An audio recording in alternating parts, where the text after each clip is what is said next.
welcome after a summer break. I hope you had a great time. And today we're going to start real slow and with a new topic, and I hope that the one that is quite fun. As I believe you remember, my name is Wielgopolan. Yes, good morning. I work in the Institute of Geophysics, Polish Academy of Sciences.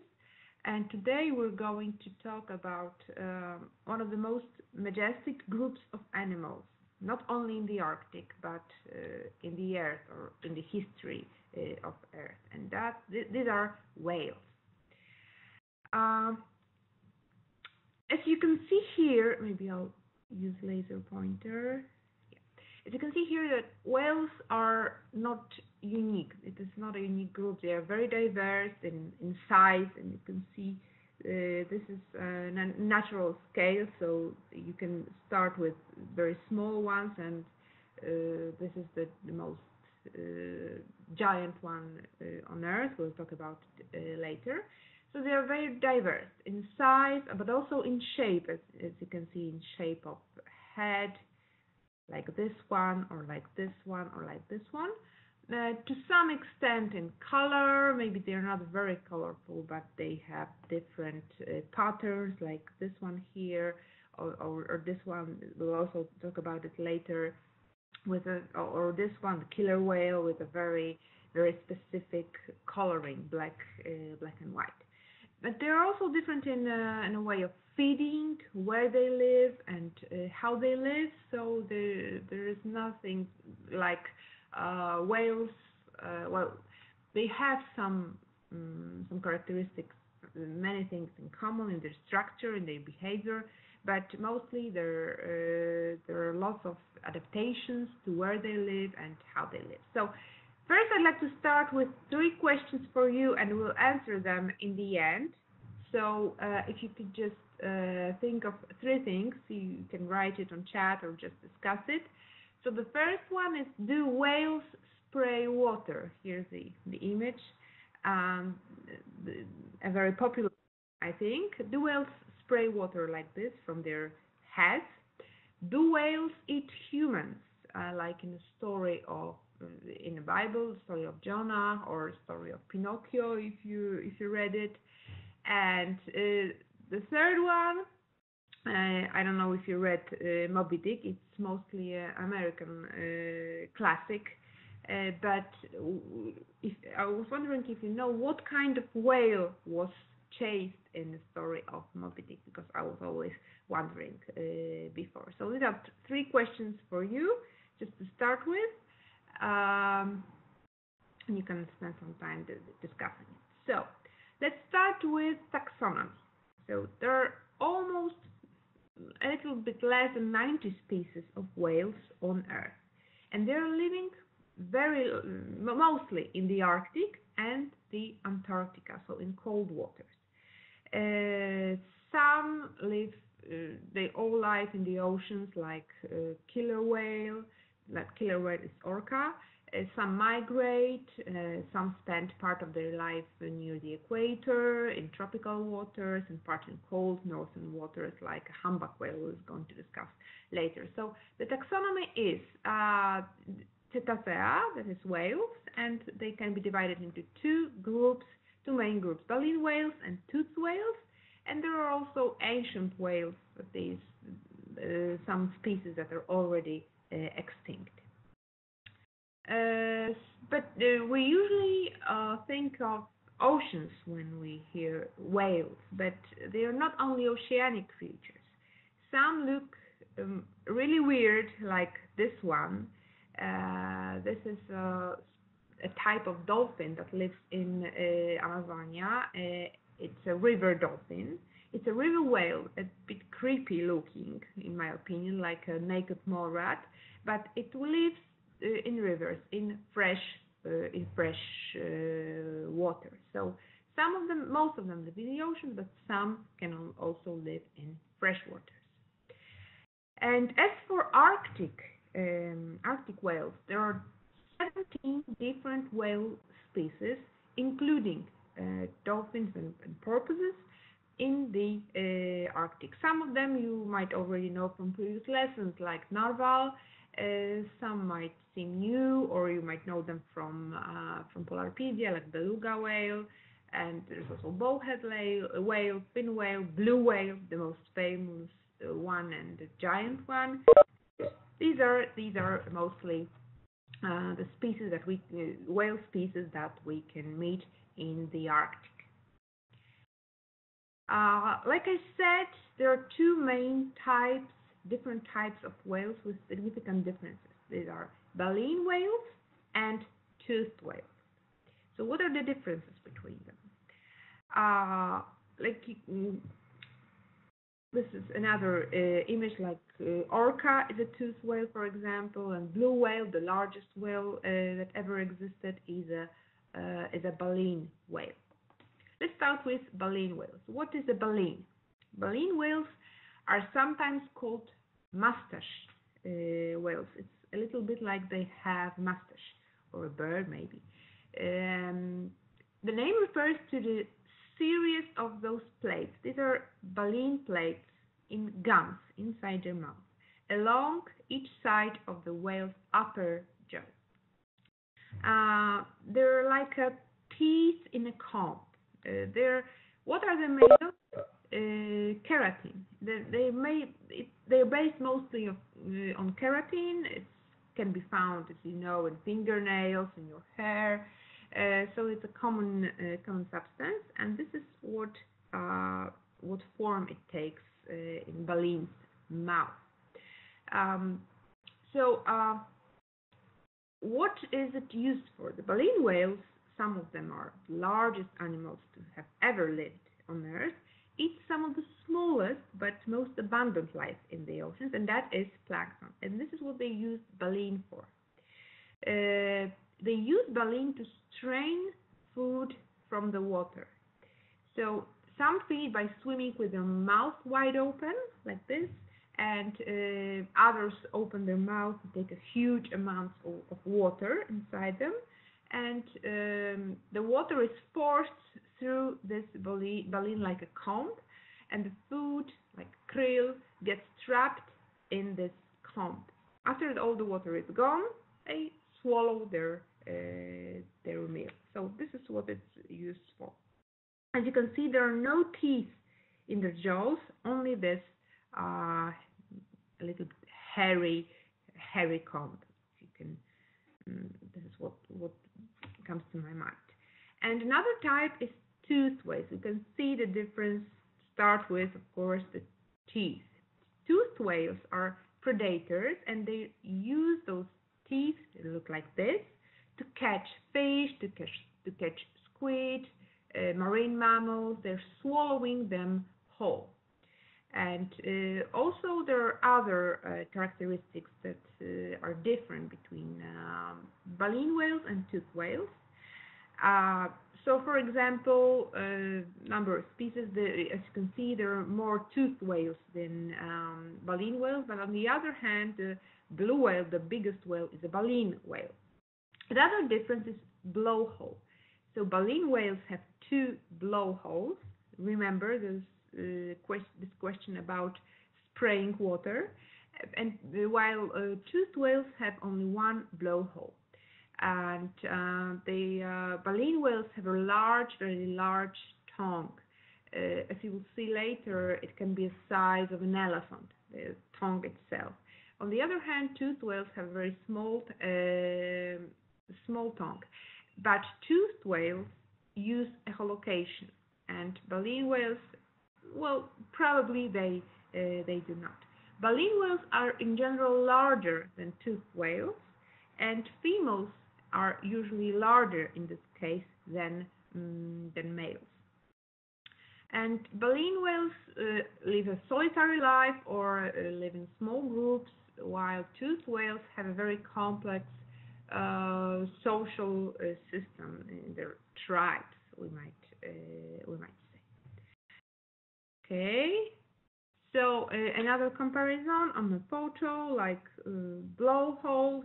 Here you can see a toothed whale with one blowhole and two blowholes with a baleen whale.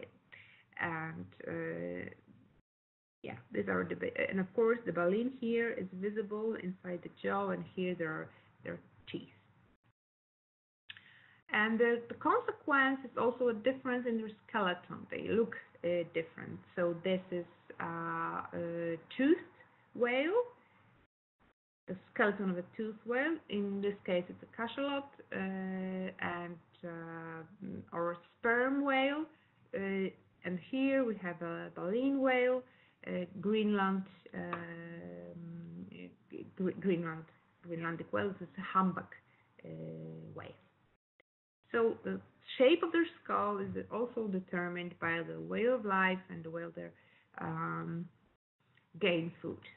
But how did this happen that they even exist? So this is whales are an example of a real marvel of evolution. And the first thing we notice in this diagram of evolution that, for example, you can see here the hippopotamus. The hippos are the closest living relatives of whales, but they are not ancestors of whales.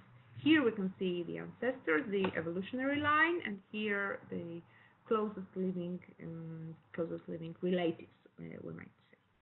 So, in fact, none of the individual animals here is direct ancestor of any other.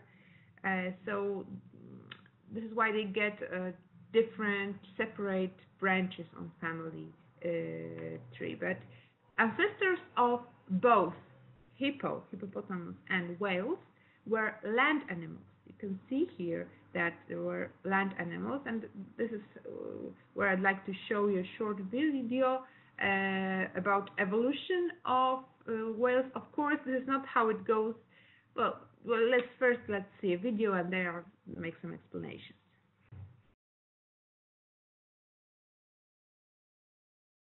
So first, we have land animals.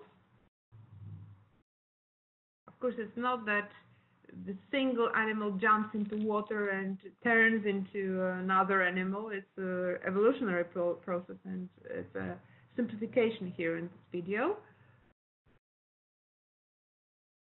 But basically, this is the direction of evolution that took place. With subsequent animals, subsequent species, you can see that legs get shorter, or basically disappear. The tail gets longer, stronger, and becomes the main way of transportation, the main engine, you might say. But still, as you can see, they need to go to the surface to get some oxygen from the atmosphere. So this is how it goes. What we should remember is that the ancestors of whales were land animals. It's hard not to notice that whales are very similar to some reptiles, well, mostly extinct ancient reptiles, but mostly fish that we observe today. So the whales evolved in a striking resemblance to fishes, for example, and this is so-called homology. This is convergent evolution. So this means that the environment, the water environment, shaped the animals in a way that was the best adapted for the environment. So whether it was a fish or a reptile or a mammal, like whale, like cetaceans, they are shaped in the similar way, and this is so-called homology. But there is a very significant difference. I wonder if you could spot it here from this photo. So here is a fish, a shark, and here is a mammal, dolphin. They look very, very similar. There are some differences, of course, but there's one difference that is visible at once. Okay, I'm pointing it now. So the fishes have vertical tails. Whales have horizontal tails. And this is a major difference that affects the way they move. So fishes swim by undulating their bodies, beating their tails from side to side like this. And whales swim by moving their broad tails up and down. And this is how they move. This is one difference, but of course not the only one. So the tail fin movement is one here, so you can see it, I think, here more clearly. And this is a fish with vertical fin tail, and a whale with horizontal fin tail. Some other differences. So, and tail motion, of course, construction of tail. Of course, fish lay eggs, whereas whales give live birth, as all the mammals do. Baby fish are fed by the yolk sac in their egg, the one they're hatched from, and baby whales are fed with mammary milk from glands. Also, fish use the gills to extract oxygen from the water, and whales need to go up to the surface to breathe atmospheric air. And fish are cold-blooded. Whales are warm-blooded. They maintain a high body temperature. Also, fish have scales covering their skin, just like reptiles do, but whales do not. They do not have scales, but they have some hair. Yes, whales do have hair. They're very scarce, but still they have some hair, not the scales. So once again, how do we know they're mammals, that whales are mammals? There are some obvious things like giving birth. I already talked about being endothermic. That means maintaining constant temperature regardless the surrounding. They produce milk to feed their babies. They breathe oxygen from air, not from the water. They also have hair, like you can see here, some hair on their skin. And here's a less obvious one. They have 3 middle ear bones, and middle ear bones are very important in evolution from reptiles to mammals, because all the mammals, we also have 3 middle ear bones that allow us to hear very well. It really is much better than the reptiles are able to hear. And actually, we hear with the same bones that reptiles use in their jaws to eat, to chew. So this is another sign that no doubt there are mammals. There are mammals, but they are quite unique mammals, especially in their size. And how come they're so big? Well, sometimes so big. As you could see in the beginning, they're not all giants, but many of them are. Here you can see the comparison of their size. This is the largest one, blue whale. There is a sperm whale or a cachalot. A killer whale is much smaller, and a humpback whale too. And here, for comparison, we have humans, so we can see that they're really gigantic. But why did they grow so big? Well, first of all, we know that it is much easier to be big, to grow big in water than on land. We already talked about this during our lesson dedicated to Pleistocene megafauna. So in the water, we don't have to worry so much about breaking a bone, and the movement takes much less effort. So this is why it is easier to grow big in the water, living in the water, than on land. But actually, the recent research show that it's not that they could grow so big. Maybe they had to grow so big, because larger size helps them and helps every aquatic animals retain heat in water. And the water, of course, has a lower temperature than body temperature. So when you're very small, you lose heat back into the water very fast, so there is no way to eat enough food to keep up. But when you're bigger, you don't lose it so quickly. So metabolism increases with size, but it increases with size more than animals' ability to gather food. So there is a boundary. They get to grow big, but not too big. It's not infinite. It's putting a boundary on how big aquatic mammals can grow.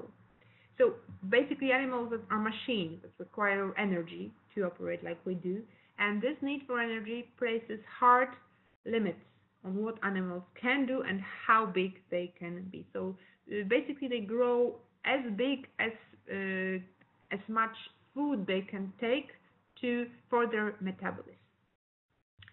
But the only way to get as big as a baleen whale, as a blue whale, was to completely change the way of eating. As you could see earlier, the toothed whales are smaller and the baleen whales are generally larger. So baleen whales, like blue whales, expend much less energy on feeding than like toothed whales, because they do not chase food. They filter all their food, and it makes it much more efficient and allows them to grow larger than toothed whales. So this is how it goes. And actually, humpback whale is considered by scientists a maximum size that can be achieved without a massive change in adaptation, because blue whale looks a little bit different, and humpback whales resemble their smaller cousins. So you have to remember there are limitations in size, but baleen whales have a more efficient way of catching food. I always like to talk about adaptations, because everything that we observe now in body, in construction, in behavior, in way of catching food is an adaptation to certain environment. And here are some adaptations to oceanic environment in general, and especially to Arctic environment that we can observe in this group, in whales group. So basically there is a holocation. Remember, mostly toothed whales, not baleen whales. Thick layers of blubber. I hope you know what blubber is from Polarpedia. If not, we'll explain it, but also I encourage you to check that. They also have modified lungs, they have a better hearing, and they have larger arteries. So we'll get through that quickly. So let's start with blubber. Blubber plays an extremely important role in whales' life. Having blubber allows them to maintain their body heat and survive in those extremely cold environments, and otherwise it would be uninhabitable. Of course, they're not the only animals that have blubber. Other Arctic animals like seals have it too.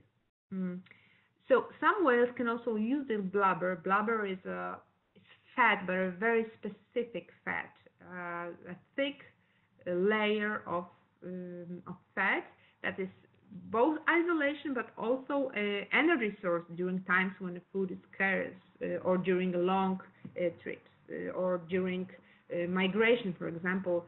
In fact, during migration periods, blue whale will go without food for up to 4 months.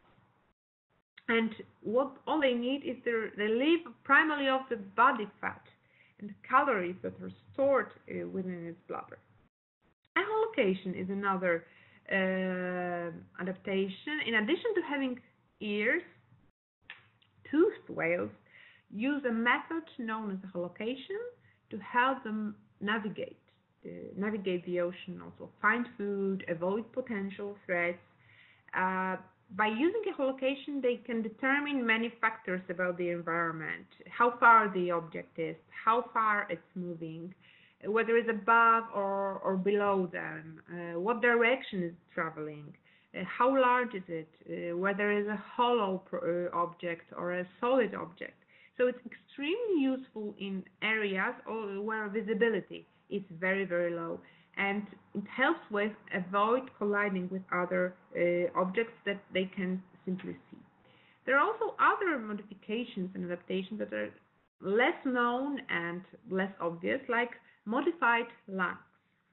In order to survive in the ocean, whales had to adapt their lungs so they could breathe easily and hold their breath, because they cannot go to the surface like we would have to every 30 seconds. They need to hold their breath for extended amounts of time and stay submerged underwater. So whales aren't born with massively large lungs, but they're able to exchange up to 90% of the oxygen they inhale. And we humans are much worse. We only exchange 10 to 15% of the oxygen that we absorb with the air, and they absorb 90%. So this is something that they have larger red blood cells, and with that they're able to transfer oxygen more effectively than humans, and also more effectively than other animals, especially land mammals. When they're submerged underwater, when they're diving, it allows them to distribute oxygen and blood to vital organs, and it's like the blood chooses where to put oxygen and where not to put oxygen, which organs are essential at the moment and which are not. So also they're able to fill in their lungs with oxygen in 2 seconds, which is very, very quick. So they don't need to stay up the surface for a long time.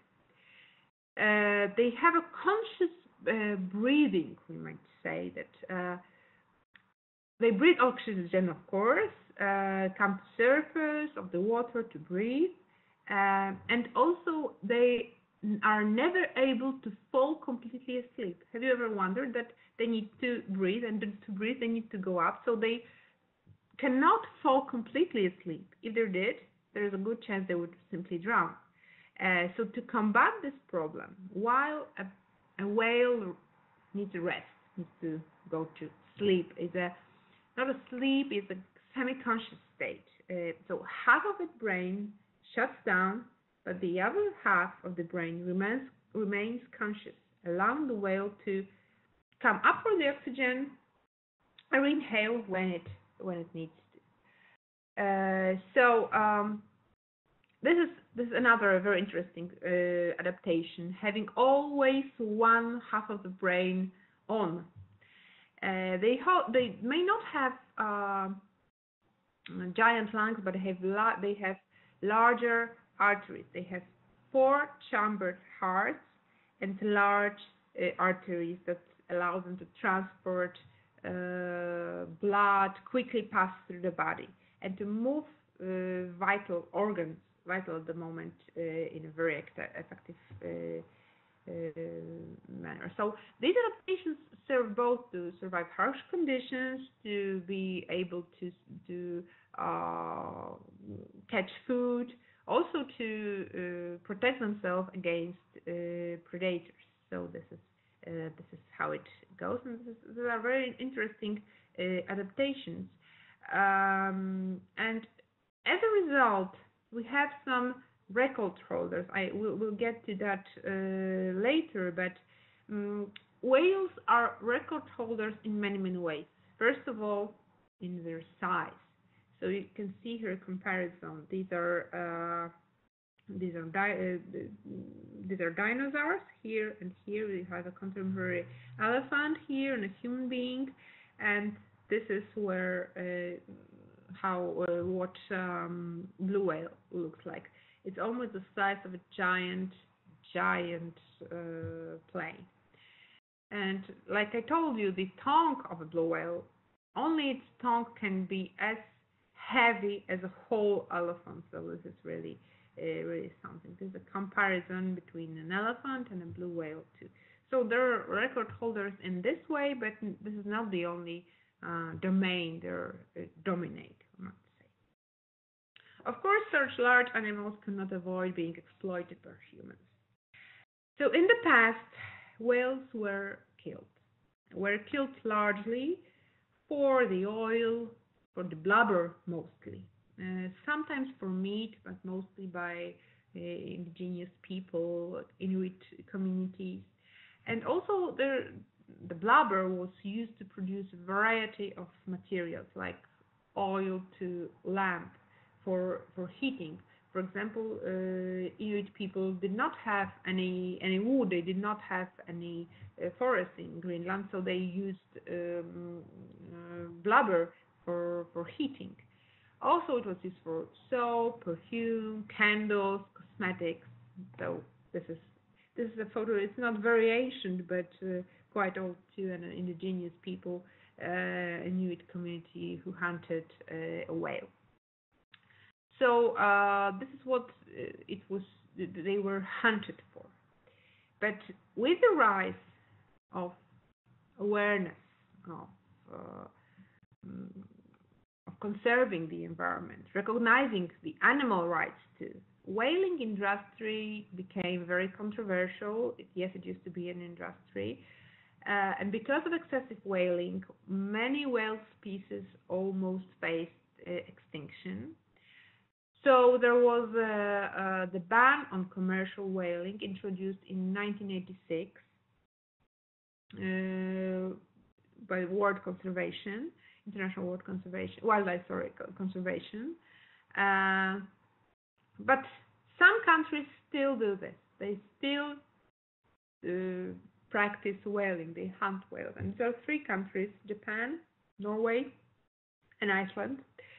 So almost immediately after this commercial whaling ban in 1986, Japan launched its scientific controversial whaling program. It is widely recognized, especially by green organizations, as a cover for ongoing commercial whaling operations. So meat from those whales are supposed to be killed for science, but they're sold in food markets or given away free to encourage consumption of whale meat, actually.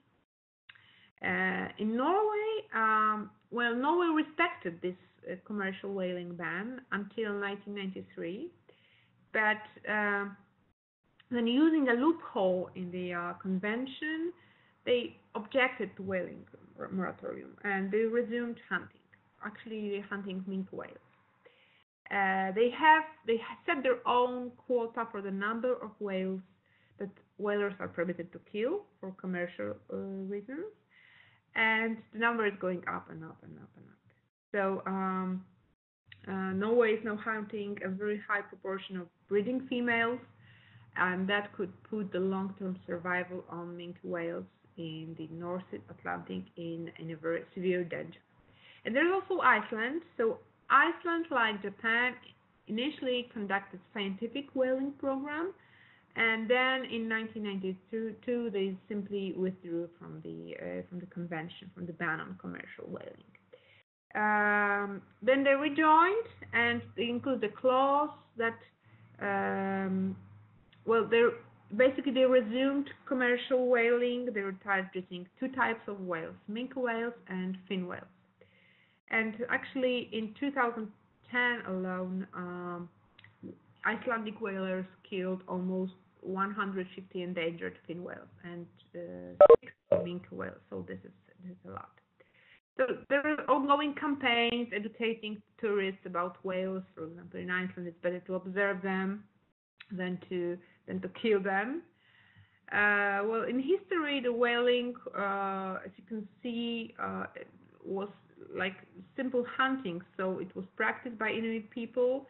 So we are beginning with harpoons, but now there are modern vessels equipped with helicopters, engines that allow whalers to locate and overtake the whales. So the chances are not that equal. So here are the 3 countries that still practice whaling.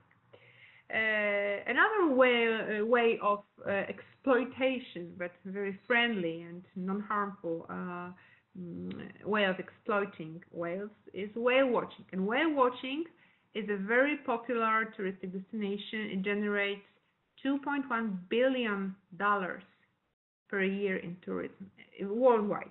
It's employing 13,000 workers, so it's a large industry simply watching whales. And Iceland is actually one of the best destinations to observe. And this photo was taken this summer in August by one of our colleagues in Svalbard, near Polish polar station Hornsund. It's a very beautiful one. So it was during one of our expeditions of Arctic competition winners. So they also had a chance to observe whales. But the threats are not limited to hunting, because, well, hunting is a serious problem, but on a large scale there is a diminished sea ice, so the Arctic sea ice cover decreases, and Arctic whales find it hard to adapt, to change the distribution of their population. The industrial development, of course, influences their migratory patterns, for example, and a very important factor is ship transport. Ship transport that generates noise, and that I told you about echolocation. There are many ways in which ship transport is harmful to marine ecosystems in general, like hydrocarbons, oil released by oil tankers after offloading, accidents, fuel oil released into the environment, but also the noise that causes panic, stress, hearing damage, communication problems that are rather risks faced by whales, for example, Greenland whales, or also seals as a result of increased shipping. Okay, so we'll end with a presentation of 4 species of Arctic whales. We'll start with Beluga whale, and it's very charming, a very special one with its completely white skin. And there are several facts about Beluga whale that are quite unusual, even for a whale. For example, Beluga whale is able to swim backwards, and this is quite unusual for a whale in general. They're very friendly and intelligent, and sometimes they even help humans. In 2009, a captive beluga rescued a participant of a free diving competition.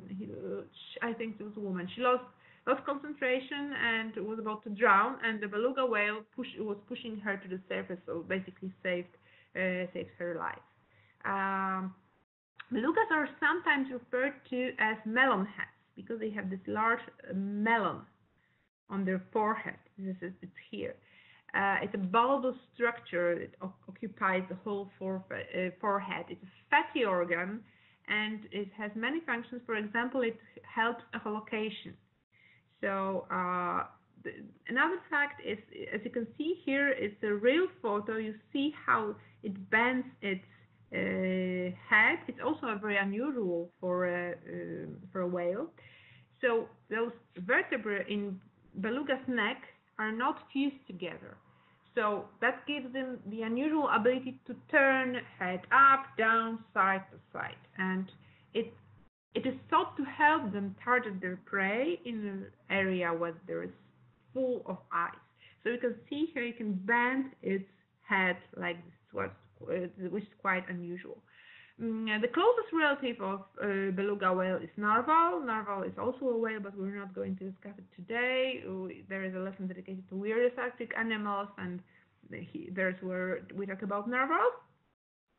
And beluga whales are, especially those living in captivity, have been observed to mimic the speech and mimic the face expression of humans, of human handlers. They're highly social creatures. They have a rich mimic. They seem like they're smiling all the time, but they're also known for their extremely beautiful voices. They're called canaries of the sea. They sea canary. They have a rich, varied vocal range, and let's listen to this for a while.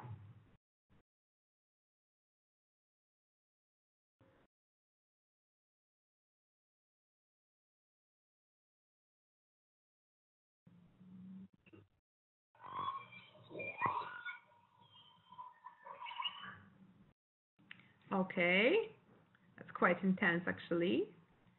Okay, another famous and absolutely unique whale that lives in the Arctic is humpback whale. So the humpback whale holds another type of record. It's not a record of size, but it's a record of migratory route of any mammal. So humpbacks have a wide geographic range. During summer months, populations spend their time in Antarctica or in the Arctic, and then they begin their annual migratory route to their breeding, their winter breeding and grounds here, breeding and calving grounds in warmer tropical waters of the Pacific, and they return south and they return north for their feeding grounds.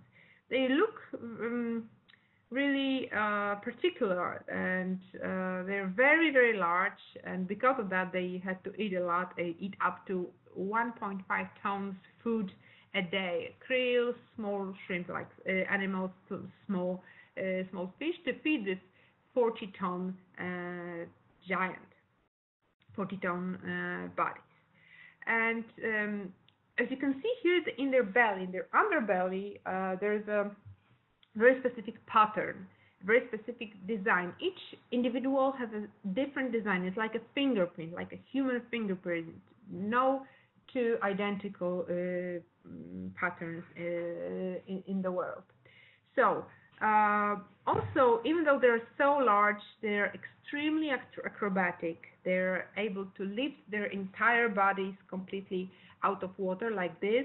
It's called breaching, and they love it. They love doing it. They also have a very specific voice, the whale song, unique to each social group.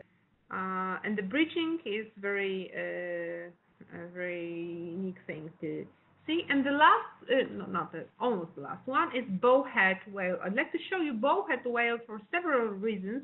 First of all, its unique, not shape, but coloring, a little bit like orca.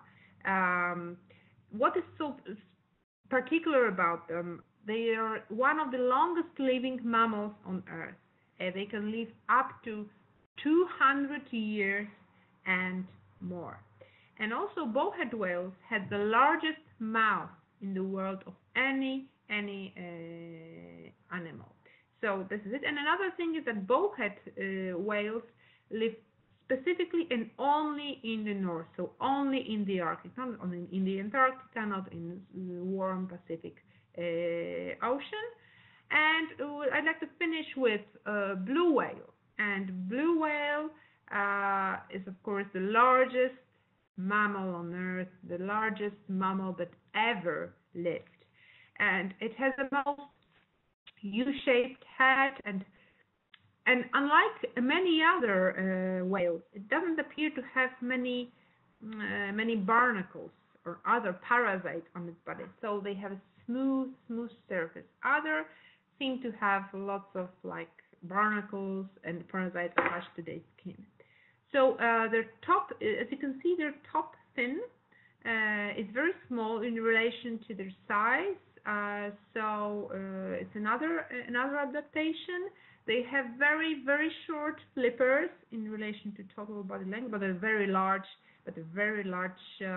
tail. So what you expect from such large whale is to eat a lot, and blue whale is almost totally dependent on krill, the small shrimp-like animals.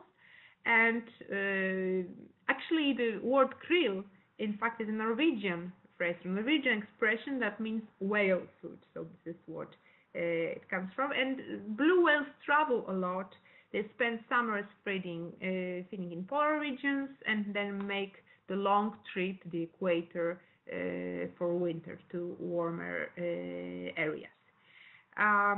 Okay, if you're wondering about the 3 questions I asked in the very beginning, is one that no, even though most people think that whales spray water through their heads, it's not like that. The water that you see coming out of the blowhole is actually a condensed water vapor, and actually it's going through the blowhole, so through a nose, so it contains some internal fluids too. And so it's similar to our breath on a cold day.